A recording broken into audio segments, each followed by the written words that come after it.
Good morning. This is the first video that we'll have to deal with programming the GoPyGo3 in Python.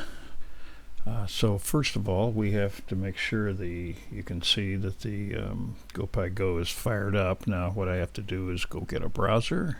I'll use Chrome. And I want to make sure, I'll look up at the top to make sure that my Wi-Fi I'm connected to the Wi-Fi of the bot. Fine, it's correct. Then we go as usual and we do 10.10.10.10, which is already there. We hit it and we should get this. And I'm going to go to full screen. And here we go. Okay, you are now connected. And what we want to do, you could check by see if everything's right by putting a drive, clicking drive, but that's not necessary. So let's code in Python. Here we go. And you'll see this thing come up, and it's so-called Jupyter Notebook. Now, the thing that's important is you want to be able to find the USB drive. That's a USB drive on your GoPyGo.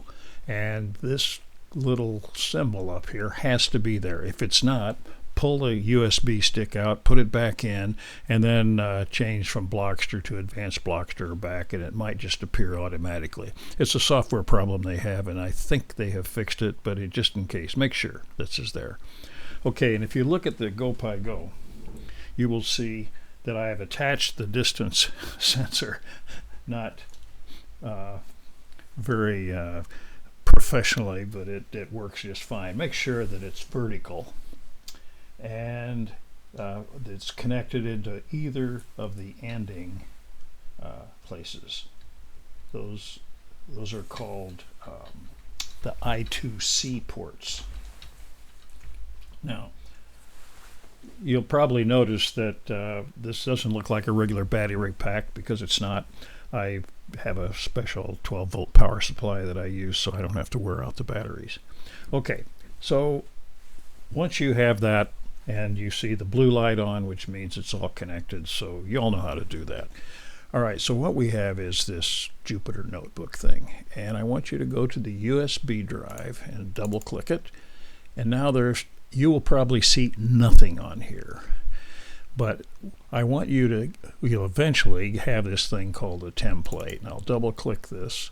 And here we come up with two so-called cells. And if you're out here, you can click on this one or you can click on this one. And you notice this one sort of disappears when you do that. I have no idea why they do that, but it's probably just to save space.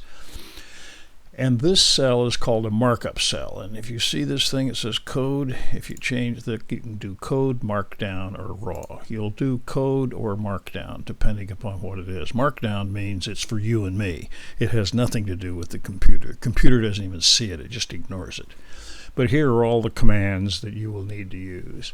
And this cell actually is the first thing that imports the GoPyGo, so that you imports the libraries that you need, and also instantiates them. That's kind of a big word, but what it means is the objects are created. So from now on in our code, G refers to the GoPyGo, and D refers to the sensor, the distance sensor.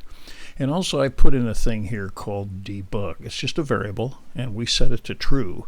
And the idea is that you can do an if statement and say, if debug, then print something for debugging purposes. It's easy to put these little print statements in around when your code doesn't work properly. So this is something that we will do for all of our projects. So get to this stage. You really haven't done anything yet, but let's make sure that you're there, and so stop, because if you're not here, then figure out a way to get here, because the rest of it won't work if you aren't here.